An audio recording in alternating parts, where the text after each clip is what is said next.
Good evening. What's up, everybody? Welcome to this week's edition of the Hot Seat. I am your hostess with the mostest, P. Coffee Brown, and just crazy excited to be in the building with you guys on tonight. Today marks my 11th anniversary here in Houston, Texas. That's not the big picture. The big part is 12 years ago, I said, when I was at a particular place here in Houston, I said, by this time next year, I'll be living here in Houston. So check out my reel to get more information about what that journey was on my reel. It's really a dope story, but I'm grateful for our anniversary celebration for myself and my family. We've been in these Texas streets for 11 years now, off a spoken word that I spoke 12 years ago. So super excited about that. But enough about me tonight. As you're coming in, go ahead and let your friends, neighbors, and relatives know that we're live in the hot seat and super excited because my great friend, Taylor May Speaks, is in the building with us tonight. What's up, Taylor? Welcome, welcome. Going on. Thank you for having me. How you doing? Amazing, super amazing. How you doing? I'm doing fantastic. I am doing fantastic. We are in the holidays and Yes, I am honey. excited. Just a couple more days and we're gonna be out of here for 2022. We're gonna be into 2023. In Absolutely. 2023. So we're gonna dive right into it. Taylor, first of all, thanks for hanging out with me tonight. We always get great feedback when you and I have just conversations on the show. And I just wanted to kind of get in here and kind of talk about something that we've been seeing this buzz about anyway, for the Mm. most part, probably for quite some time now. So I said, let's talk about this. Let's chop it up a little bit. See if we can't shed some light on this very dark topic. So this evening, Taylor, first of all, Taylor is a coach and he specifically focuses on relationships that are suffering and really should not be together. And it needs to be dissolved.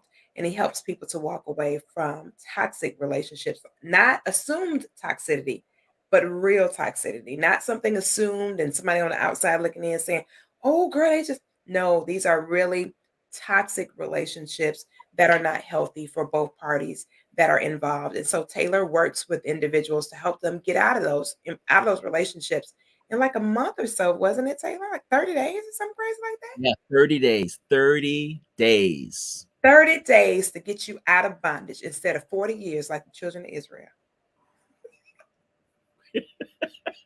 Some people's in there longer too. I know. And you know what? Speaking of toxicity, I think it's just my opinion, but don't all humans have just a little bit of toxic, little tiny bit maybe? No, absolutely. And there's also online you could do a test. I feel that yeah, everybody have a little areas that we all need to work on that might be a little toxic, right? And that could stem from our upbringing as a child.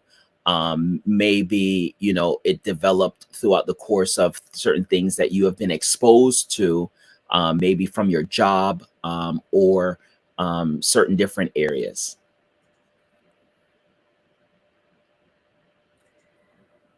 So what you're saying is us being toxic bae could be some type of normal behavior based on our experiences. Is that No, what absolutely. you're saying? 100%. I think that, you know, sometimes we can't self-diagnose ourselves, right? And so we might think that some of our behaviors is normal, right? You know, I was talking to a gentleman and he would say that I am an a-hole, right? This is just who I am, right? You know, and one thing that I've always said to this individual is that doesn't make it right. Like, I get that's who you are, but does it make it right to be the person that you are? You know, sometimes we talk about being our authentic self, but being somebody that is disrespectful or just speak their minds, which is okay. You can share how you feel, but there's a way to do it. You know, you're not going to go to your job and tell your boss, shut up, right? If he's talking too much, right? Because there's different things that we depend on, like a paycheck, right? But it just boggles me that how, when it comes to family, we're able to tell our significant other, anything that comes out of our mouth. And I think that we have a lot to lose when it comes to significant other, assets, children. But for some reason, we forget about those things that restrains us from just going off at the handle. And I think too, when it comes to relationships, I think we don't realize that we provoke our person. Oh, I think sometimes we're so close. We're so close that we don't realize that we're provoking our person, with certain things and certain statements and things like that. And we become so commonplace with them. I told somebody the other day, I said, listen, you don't have anybody. And they're like, what you mean? No, no, no, no, no, no, no. Don't ever be deceived into thinking that once you get into a relationship with somebody, you got them. That's not reality. And it's right, also dangerous. For you to even be able to say that out of your mouth is dangerous because you're taking them for granted. They could walk out at any moment and say, I found somebody that just seems to care a little bit more than you do, and so on and so forth.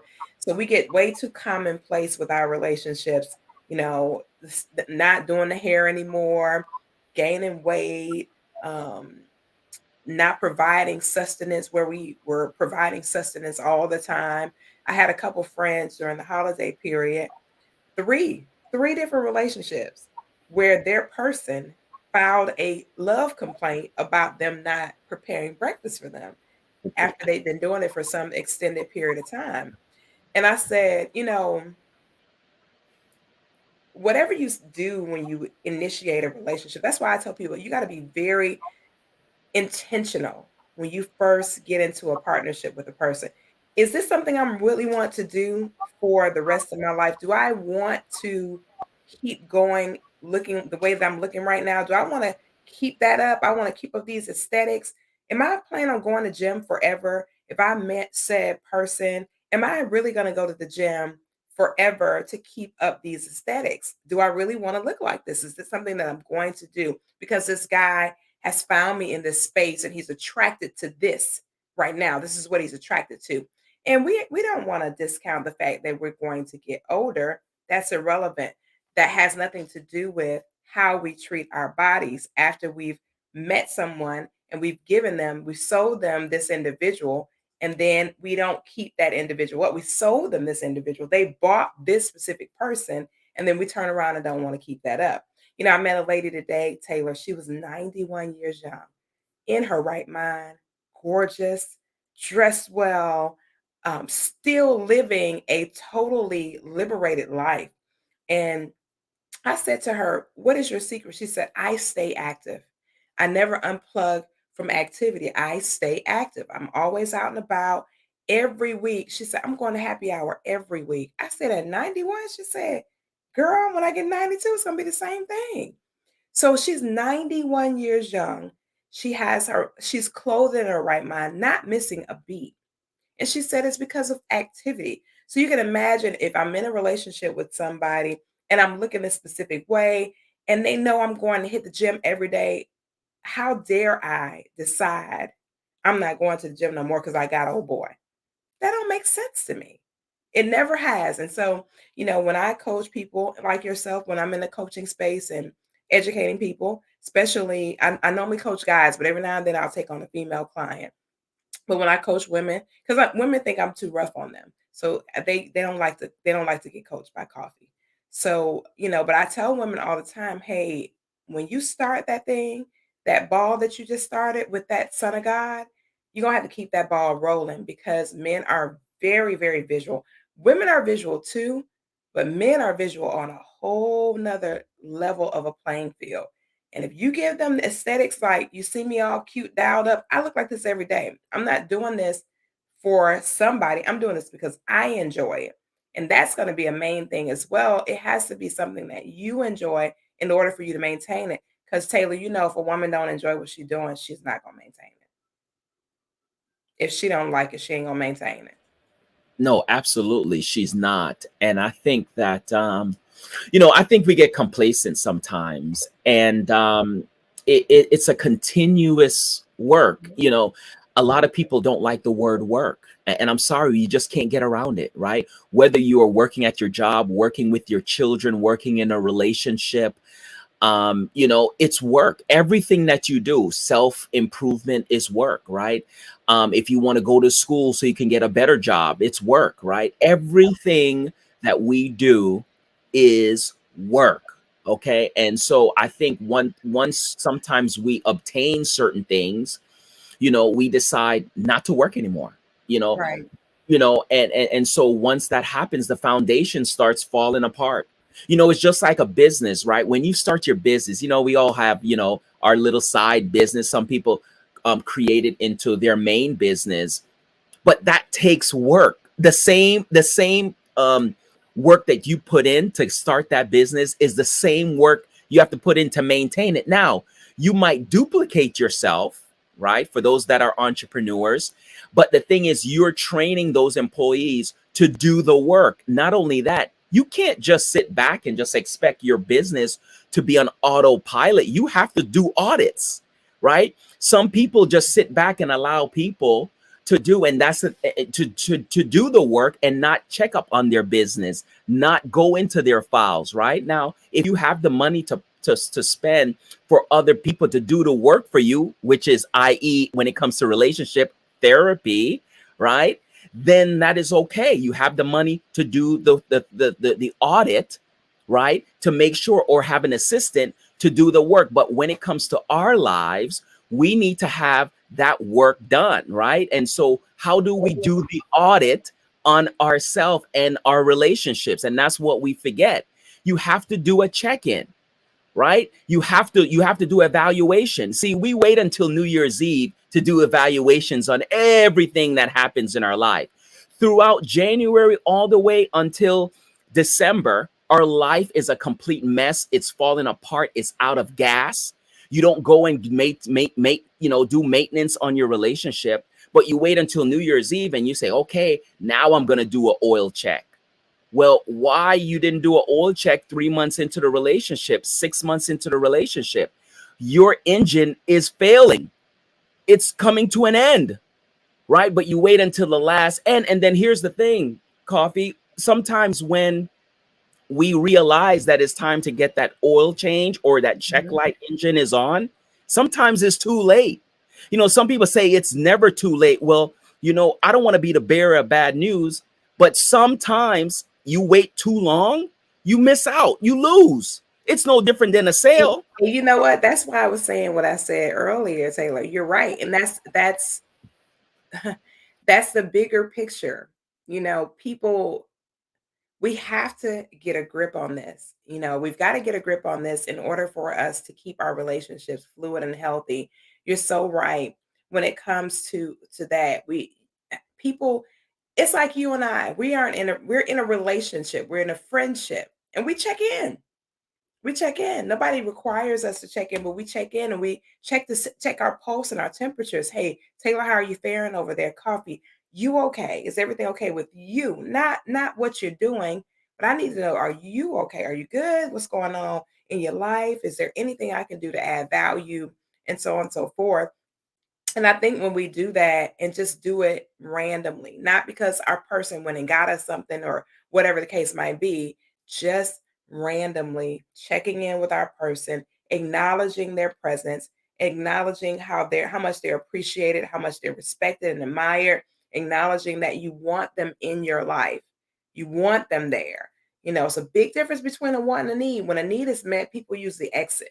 But a want is a totally different animal. It's a totally different animal. So it's so important to know that your person not only wants you, but they need you. They want all of the elements that make you you. However, you have to be realistic about the expectation of you coming to the table and showing up the way you've shown up in times past. I went and hung out with somebody the other day, Taylor, just a friend, and he said, "Every time I see you, you look like you just jumped out of a freaking magazine."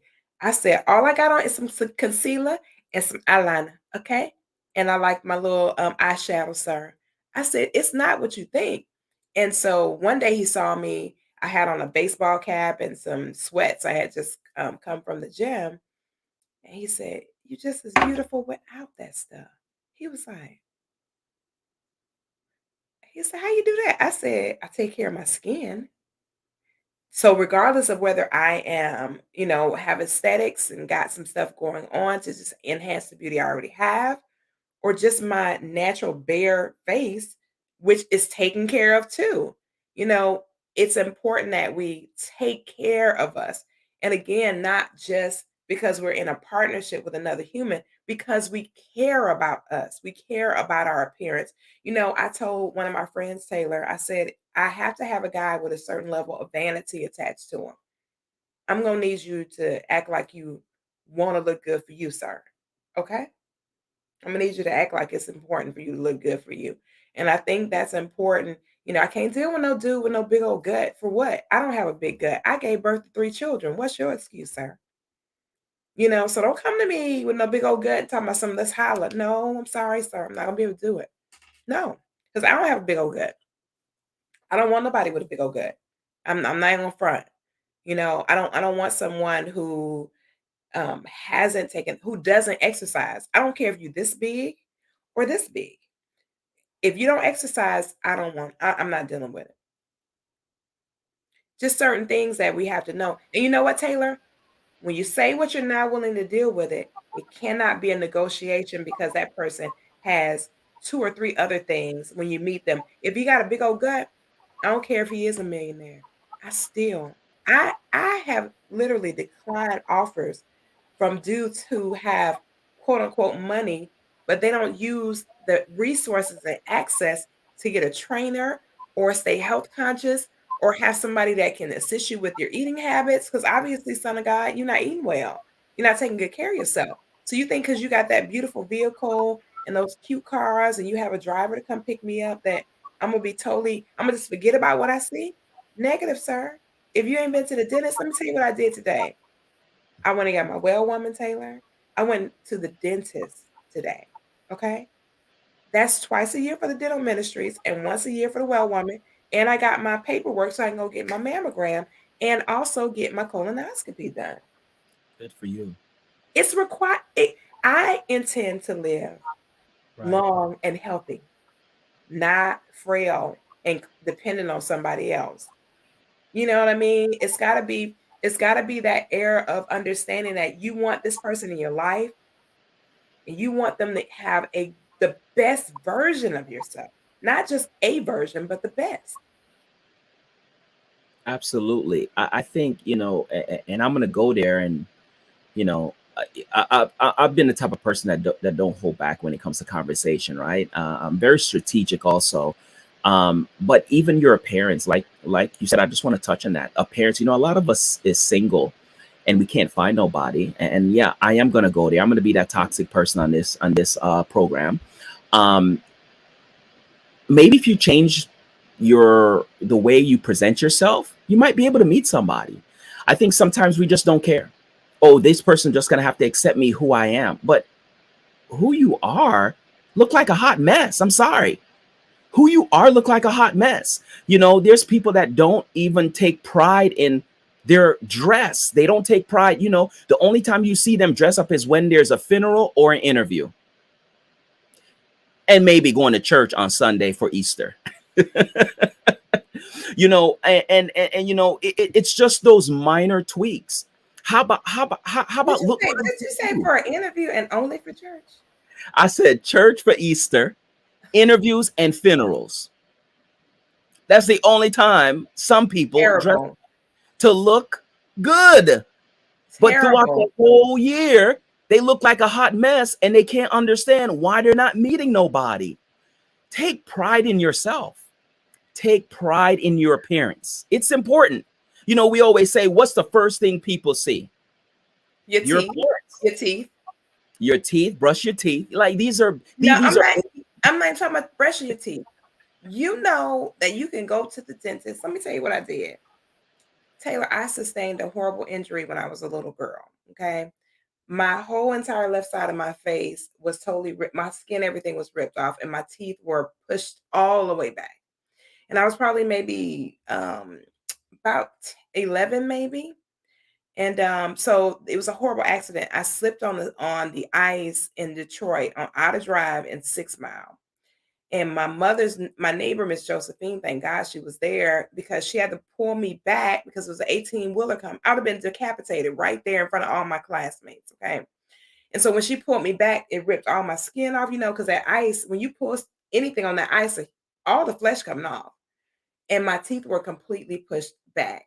And because I was going through puberty, the dental community didn't do anything. They said, we can't do anything because your mouth is getting ready to change. You're getting ready to go through puberty, and nature still has to take its course. After that, I had one tooth that was really chipped. So they put a little bit of porcelain to make it all, acceptable or whatever. But Taylor, I was reminded of that incident over and over and over again. Every time I look in the mirror, I kept seeing that trauma, whether I wanted to see it or not, I saw it every time I looked in the mirror. And so finally, I told myself when I got here and I started building my brands and stuff, I said, as soon as the first time you get a good lick, guess where we're going? Cosmetic surgery. Because I knew that this is something I wanted to do, and everybody would say, "Oh, you got a beautiful smile." I'm like, "You lying? You're accommodating because I have a pretty face, thanks to my parents. My parents are very attractive people, but no, this is ugly. You know what I mean? And I know it's not attractive, and you're saying this because you just want to be nice, but I don't need you to be nice to me. I don't. I know it. I know it's not cute." And I remember going to the dentist, and when she got done with all of my front teeth, I was just sitting, I couldn't even say thank you. I was just weeping because, first of all, I was so scared to do it. And secondly, to actually not be reminded of that over and over again every day of my life, it just gave me such a peace, such a peace. And, when I go to the TV stations or a radio station, I don't have to feel uncomfortable that a camera is all the way in my face because I took care of what I knew I needed to take care of, not just for me, but because I know it needed to be done. I had an injury, I sustained an injury. It needed to be repaired.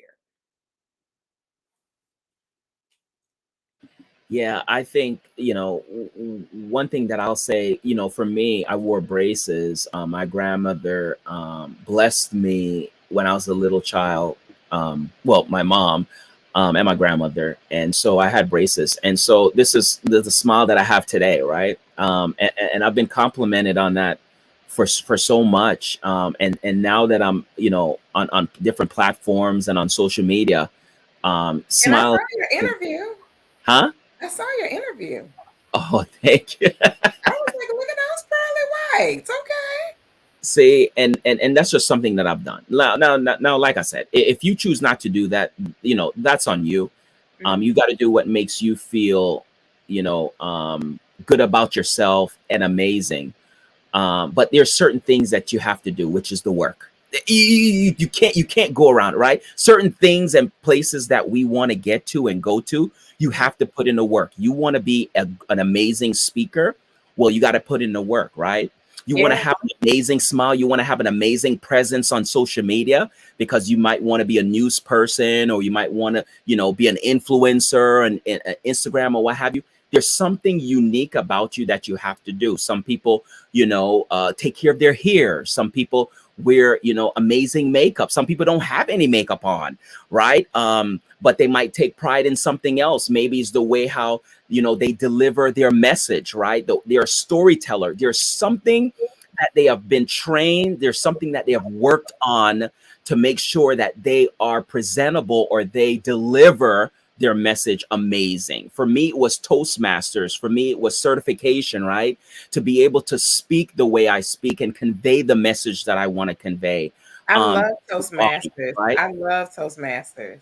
I was Toastmasters I was is just telling amazing. somebody, Taylor, I said, "I have got to find me a Toastmasters chapter in the region, right where I live at. I don't wanna have to commute real far to be able to go because you know how it's during business hours, but man, Toastmasters is can be life transformative for someone who wants to be a phenomenal orator, for sure." 1000%. Not only that, it sharpens your skills. You can be the best, an amazing speaker, But I'm telling you, there's somebody out there that will challenge you, right? Because that's what we do at Toastmasters, right? We Well, go. Zig Ziglar, Les Brown, Jim Rohn, all of the major orators that I think Miles Monroe even went to Toastmasters, if I'm not mistaken. Absolutely. Yeah. Absolutely. But not only that, P Coffee, what about actors? What about Mhm, Denzel Washington that we love so much in front of the camera? He went through mhm. theater school. Right. Like these people just didn't just show up of look. Oh, I'm gonna show up in my authentic self. But you That's know what? fantastic. I'm glad you brought that up because most people don't realize, even I'm glad you brought that up. With me being a music person, people are like, why are you playing? Why are you doing the same song 55,000 times? It's something that you're gonna hear. If this is what you say that you're supposed to be doing, and you're saying this is your intention, you've got to keep doing it as though your life almost depends on it. When you look at Michael Jackson and Prince and Whitney Houston and Aretha Franklin and um, Garth Brooks and all these phenomenal musicians, do you know how many hours in a day they invest in their craft? They're Yes. not just getting a microphone and singing. No, they have practiced to perfect that particular song. They're not just getting in there singing. It doesn't work like that. For me, because I mean, it's bad enough we're going to be in the studio all night. But when we're in the studio, I don't want to take the 99 takes of the same freaking note. So I'm making my business, Taylor. I'm gonna let it may take me 2 times tops because I'm not gonna be in here all night and y'all talking about no, no, no, cut. Oh, you sharp, you flat. What's going on? No, sir. No. I'm gonna be singing that song all the way to the studio. I'm gonna have the song in my ear while we're sitting in the studio waiting to get in there. I'm gonna have it in when the engineer gets everything set up. I'm gonna have it in all the way until I get in that box with that microphone. I'm gonna Absolutely. be listening to it, and it's because first of all, you have to respect your craft. That's the first thing. When 100%. you respect it, then you honor it. When you honor it, then you have an innate love. You have a love for it. Then you find yourself as it's your magnificent obsession. Then you start growing into you can't think without adding that into a thought that you're having because No, you're so passionate about it. no, absolutely. And I could share a little gem right now. For me, when I started speaking, I was speaking to cheers. I was literally speaking to empty seats every single day. I came up with a new message every single day, and I will speak to the cheers, and I would speak to the cheers just like I'm speaking to you right now. Not only that, when there's a lens, I'm looking directly in the lens. Like right now, I'm looking directly into the camera, into the lens. Now, if I wasn't so conscious of my craft and took very how should I put this? Took very was diligent or maybe very conscious of what I'm doing, I would be looking down like everybody do, right? They're looking at themselves while they talk, right? See, I don't do that because I know the audience is right here, right? So this is my camera, and that's why people are so amazed. Like, man, you're always on. I'm always on because this is something that I have practiced. This is something that I have studied. This is something that I've done the work. So when the camera is on and rolling, I know where to look. I know exactly that I'm looking to hundreds of people in that little lens. Right. And I'm glad you brought that up because a lot of times people have not been taught that. So they get on here and they're not sure exactly what to do, how to get it done because they weren't actually taught that.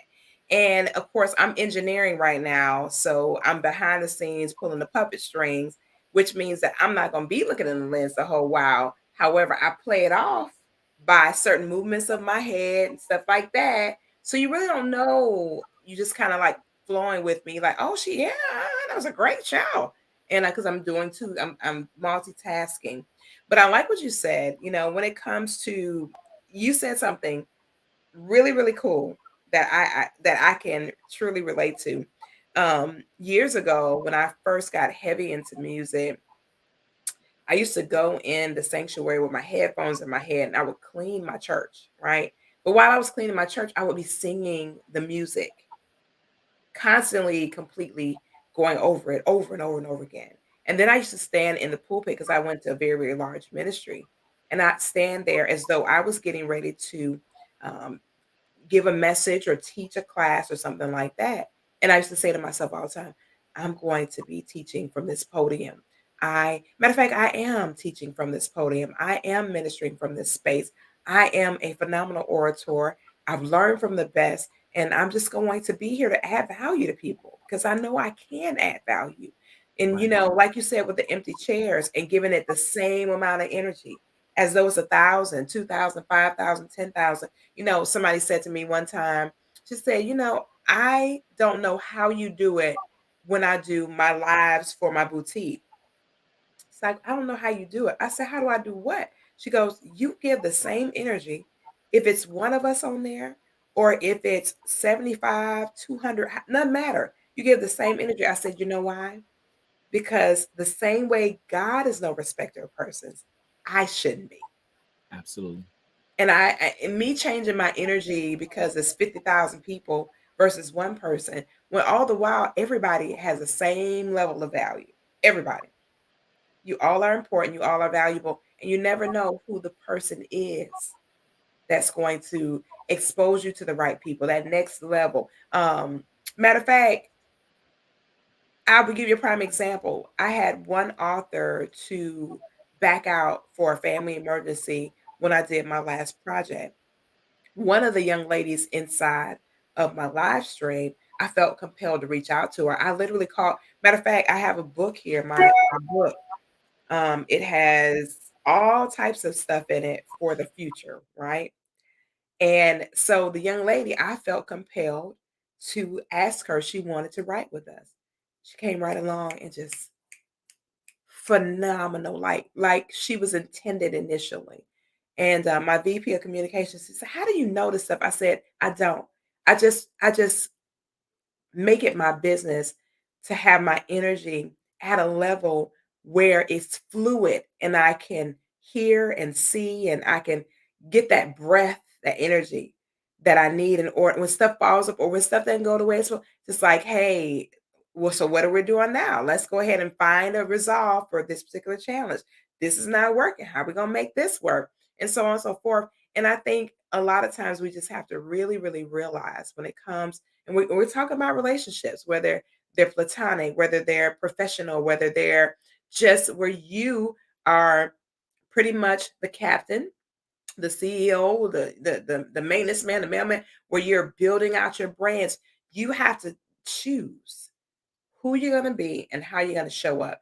And it's going to be important when you're in a relationship because I'm telling y'all, when you're in a relationship, if you really want to stay plugged into that person and you want that person to stay plugged into you, you have got to make a conscientious choice to do the work. You can't forfeit the work and say, I don't want to do it today. I don't want to look great today.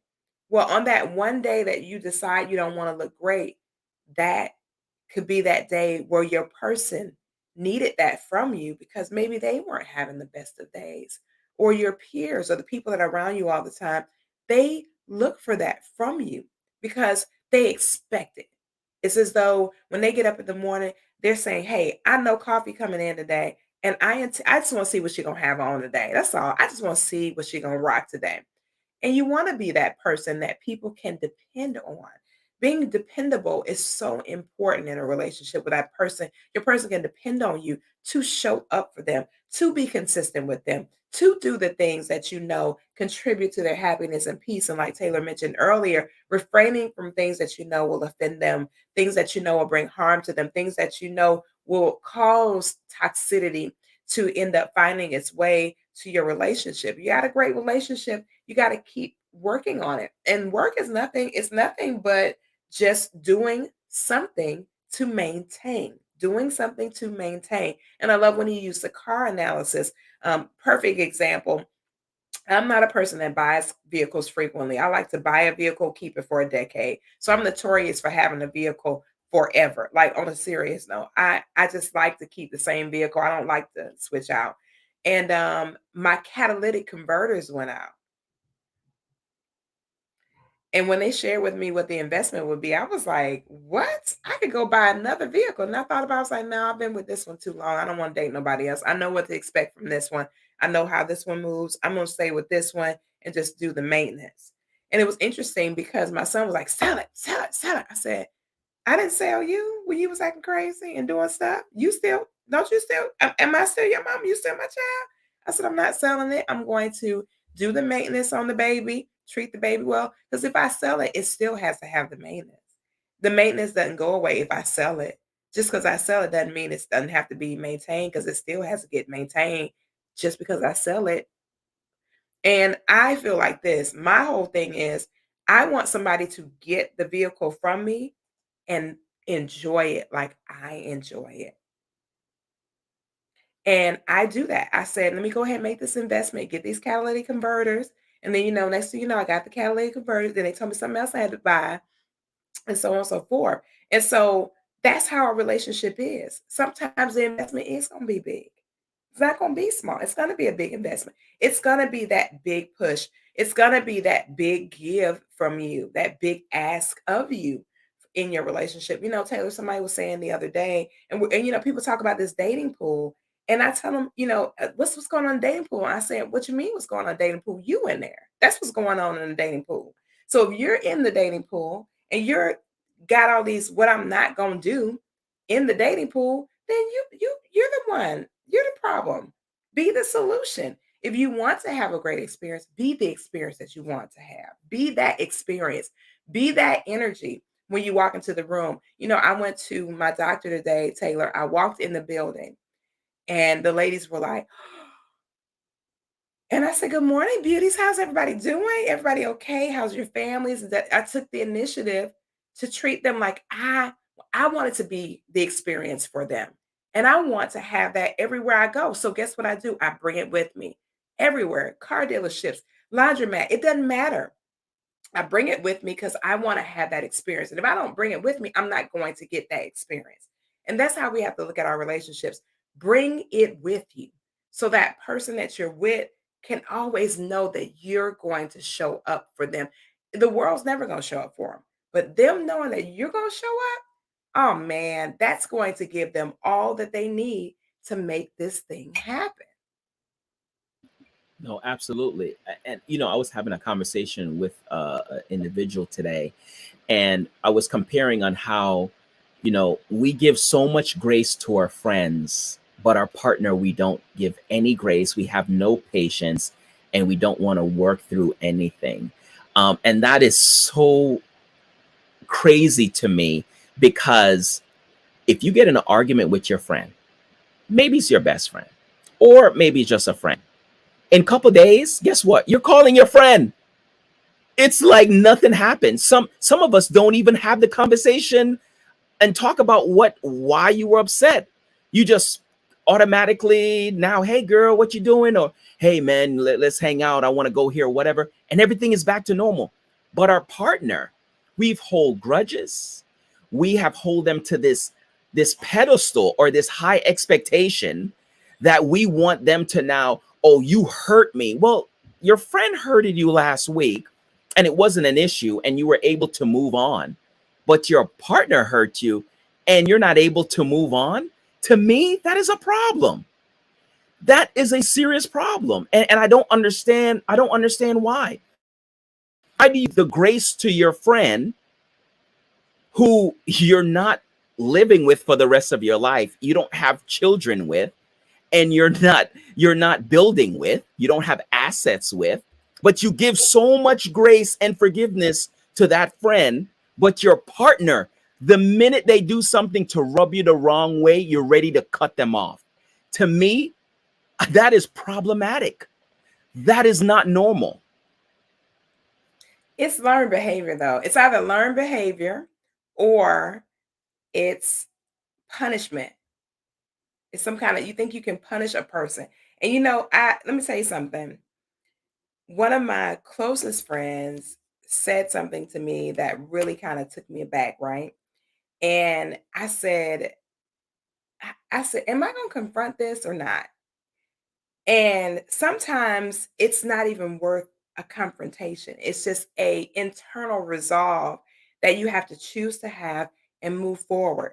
And that's what's going to sustain relationships. People ask me when my husband was living, how y'all do it? Because your husband is so militant. My husband was Army and he was in the Gulf War. He was extremely militant. He was mean, very militant. I mean, like the dude was curt, period. And they like, how you deal with him? I said, when he goes into Mr. Brown mode, Mrs. Brown, I'm gonna digress because Mr. Brown, yes, sir. Yes, sir. Now I'm not gonna be mean to him. I'm not going to decide that I'm not gonna cook because Mr. Brown got on my nerves. Mr. Brown, this is Mr. Brown's requirements. I still have to meet the requirements, although I'm not enjoying his energy right now. But I gotta still meet the requirement because that's what I got hired for. I'm gonna say that again. That's why I got hired as the CFO of his company because I met the requirements. And people forget that, relationships are a business. And when it comes to business, if you don't meet the requirements, I got to let you go. It's like any other business. If you're not meeting the requirements, but you want me to compensate you, you're steady not meeting the requirements. I'm asking you to do A, B, C, D, E. You're not meeting the requirements and you want to stay hired? How's that? I mean, how do you expect to stay hired at the company that you say you want to be whatever position your person hired you for, and you say you want to keep that position, but you're not willing to do the work? How's that fair to have that type of expectation? That don't make sense. It's not fair. And we got to remember this stuff when we're saying, well, what's going on with the dating pool and all that? And, Taylor and I, we're going to talk about this for a few weeks heading into this new year. One of the main things that you got to think about is, do I really want to be with this person for the long haul? Do I actually feel mutual love, freedom, and respect for this individual? Do I see myself as a part of this person's future? And have I bought into their vision? Do I believe in what it is that they say they want to do? And they show me the vision. Do I believe in the vision? Do I want to be a part of that vision? We have to start asking ourselves these questions before we even go to dating certain people. If we say, I don't want to be a part of that kind of vision, I don't want to do that. Like I met this guy, he told me, he said, I don't go to church. What do you say? I don't go to church, but I'm spiritual. I said, well, have you accepted Jesus Christ as your Lord and Savior? He said, oh, absolutely. I love the Lord. I said, okay, that's all I need to know, honey. I said, however, in my house, if if you and I were in a relationship, you're gonna be in somebody's building because that corporate blessing.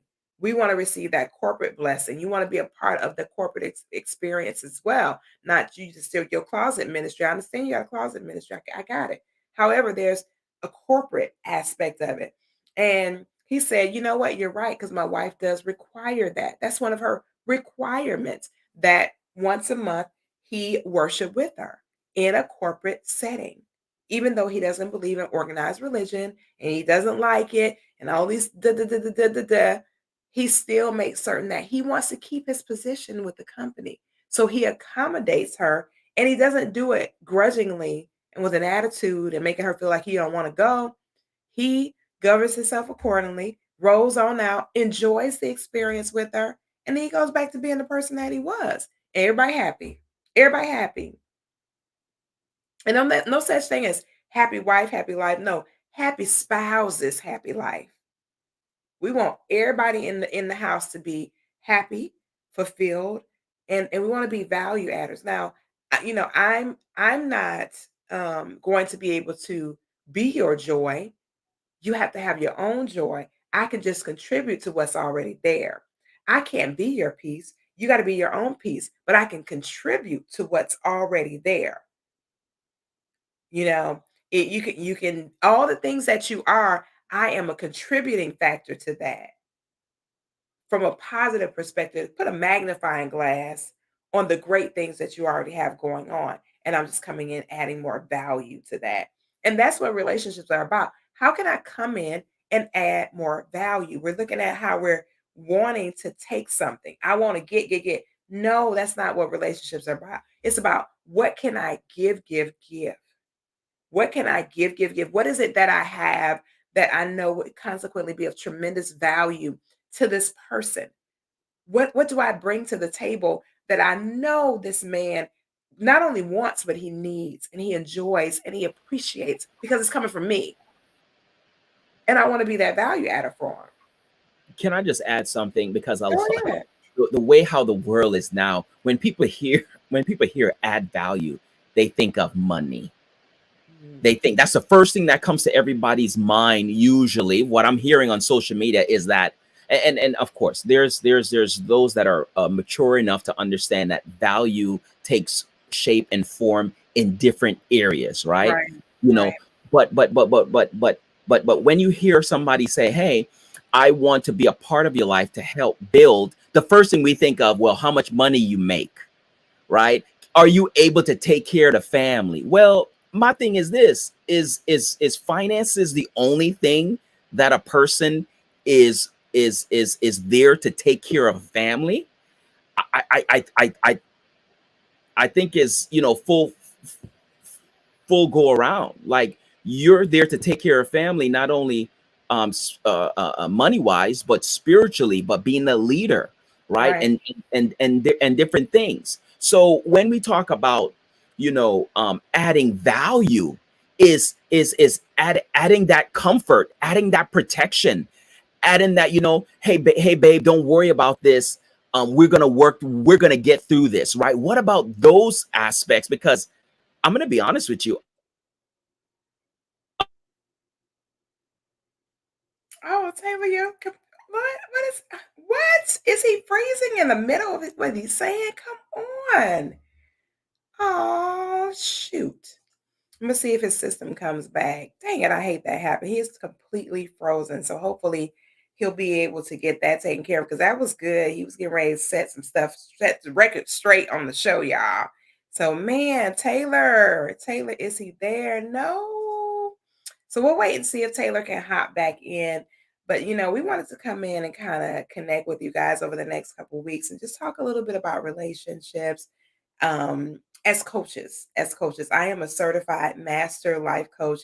And so I do this because I love it. I love connecting people and being connected together and having wonderful relationships. I think it's so important to have great relationships, platonic, uh, intimate relationships with our families, relationships with our children, relationships with our siblings, relationships with every person that we come in contact with, where we're just relatable to the people that grace the stage of our lives. And so we're going to be talking about that over the next few weeks, and we're also going to be featuring certain things from certain individuals as far as from the creative space. Like these earrings that I am wearing tonight, they are Scorpio. They say Scorpio. There's a young lady that I found on Instagram. She is a woman of color. She's in her late 20s. And when I saw that she does handmade accessories, I could not pass up on the opportunity. So I'm going to pull up her information and you guys can go check her out. She's very reasonably priced. It takes about 4 to 6 weeks before you get your goodies from her, but it's well worth the wait. As you can see, they're very lightweight, beautiful accessories that she has. So I'm going to tell you guys how to follow her on Instagram and tell her Koffe sent you. Tell her Koffe sent you. Send her a DM. She's wonderful at responding. Just a great young lady in her late 20s and has a phenomenal business. So what we're going to be doing is just featuring several people with their businesses on this segment, just so you guys can be aware of what's in the marketplace so you can know about certain vendors and things like that. I also have a boutique, but we're not going to focus on that tonight. But let me spell this for you. It's TELJEA collection. Telja collection. TELJEA collection. And she's right on Instagram. Okay. can't really see it because this camera, the lighting in the studio is pretty high for the cameras, so you can't really see it. But it is TELJAE collection. All right, she has a great line of accessories, absolutely gorgeous pieces. You see the ones that I have on. She does have some that are a little bit more docile and not as big and gaudy like these, but she has more options for you to choose from. So check her out and let her know that Koffe sent you so you guys can grab some of her gorgeous pieces that she handcrafts every last pair of earrings that she has in her store. So she is wonderful. She makes it all herself, okay? And be patient. Once you place your order, it'll be about a month before you receive it, but you'll be so glad that you waited. Um, it is, let me post it. It is TELJAE collection. It's going to pop up on the screen now. TELJAE collection. And this is her collection for accessories. All right, we've had a phenomenal time, Taylor. We're going to go ahead and bring the ship in to the dock, and we'll just come back on next week and finish talking about this incredible topic. What's going on in this dating pool? What's happening in the dating world? Well, we want to make sure that we give you guys, we talk about what the challenges are, but we want to give you some good, solid solutions. Taylor can help you to guide you out of toxicity and into a very harmonious experience with someone. Once you clear out that energy, you can replace it with the right type of energy so that you attract the type of individual that you really want to experience. The toxic stuff, been there, done that, but a lot of it I realized, and I'm sure Taylor can agree to this, a lot of it was stuff that was lodged in me that just so happened that person put a magnifying glass on it. And that's why it was so challenging. And I didn't really realize the level of toxicity that I was dealing with because of some things that had occurred in yesteryears that were not addressed effectively. And it just spilled over into my relationships. And so we have to look at us first.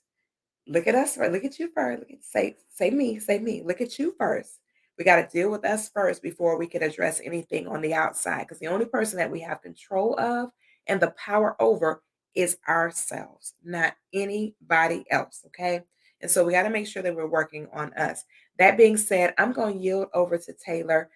Taylor, we're closing out for tonight, but we're going to come back up in here and chat it up some more, Taylor. Is there anything you want to leave these beautiful people with tonight?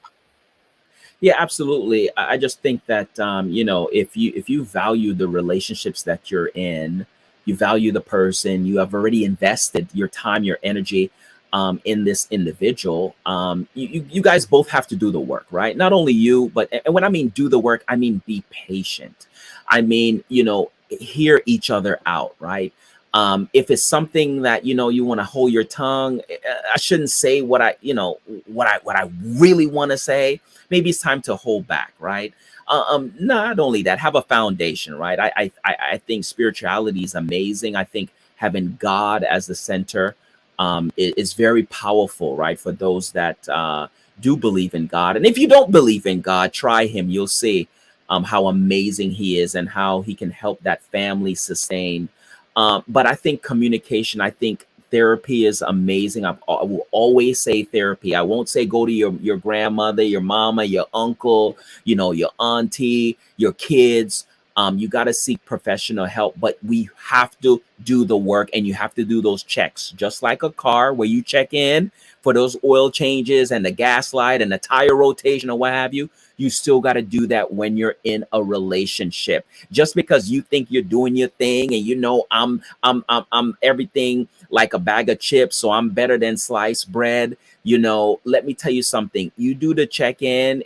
Sometimes couple would write notes, right, to each other. What are the things that you like about the person, you love about the person, you love the way they make you feel, what have you? And what are some of the things that rub you the wrong way? You'll be surprised on some of the things that you'll find out that the other person is thinking about, or maybe cannot communicate it to you verbally, but exchanging different notes, it'll be a great conversation starter. And that doesn't mean when you receive those answers, that mean for you to attack the person? Take a step back, maybe do some self evaluation. Wow, I didn't know this made you feel this way, right? There's a lot of things that comes out of that different exercise that you do. So I want to just leave, do the work, do the work. It takes work to have something solid. It takes work to have something amazing, and it takes work to have something successful, just like your kids, just like your job, just like even your home, your car, everything that you have built,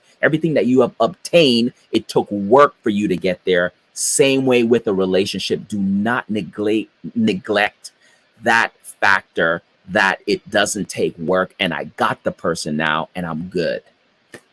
Yeah, for real, because nobody got nobody. Well, nobody got nobody. You got you. You got you, Hey, boo. That's about that's a all. look, that's another conversation. We got Oh, to don't talk worry. We're about. gonna get, believe me, we got a lot to talk about. It's plenty to chat about, okay? So thank you guys for tuning in over the next few weeks with the hot seat. Taylor and I will be coming in just talking about various topics that can add value to your relationships where you are, to try to assist with us staying together. I'm kind of at the point where I'm tired of seeing people falling apart, and some of this stuff can be rectified and fixed. And so we are what's called breach repairers.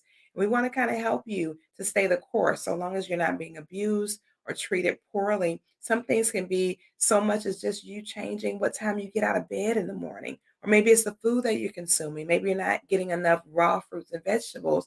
And that's where the challenges are coming from. Or, like, yeah, Taylor said it, you're not resting properly. You're not in the bed the amount of time that you need to be. Or you're not exercising. You're not spending time exercising or meditating. Or, like he was talking about, you don't have your spiritual relationship intact and it's showing up in your natural life. So we're going to be just chatting up about a few things. And here soon, we're going to have some public service announcements. We've got some great things coming up for 2023. And we want to just be a blessing to you guys. We really do. So tune in, tap in on Thursday night. You'll be able to check us out for Bible study right here on the same platform. And then on Saturday morning, you'll see us for Bible study again. And then we'll be right back in the saddle on next Tuesday for another edition of the Hot Seat. I am your hostess with the Moses, Coach P. Coffee Brown. I'm here in the great state of Texas by way of Houston. I'm here with my Canadian compadre, Taylor Made Speaks. He's a phenomenal being. And we're always excited when he's able to come in and hang out with us. So, Taylor, we honor and respect you. And thank you so much for being present with us on tonight. Hey guys, we'll see you guys next week on another edition of the Hot Seat. I'm going to roll these last few comments on the platform for tonight, and then we're going to be out for tonight. We bid you double shalom to you and your family. 2023 is on the horizon, and it's going to be here in just a couple of seconds, like literally. So go ahead and clear out everything you need to clear out and connect to every person that you need to connect to so they'll know that you love, admire, and appreciate them. All right. People need to know that they're loved, admired, and appreciated. So good night, everybody. Grace, peace, and blessings. We'll see y'all again soon. Shalom.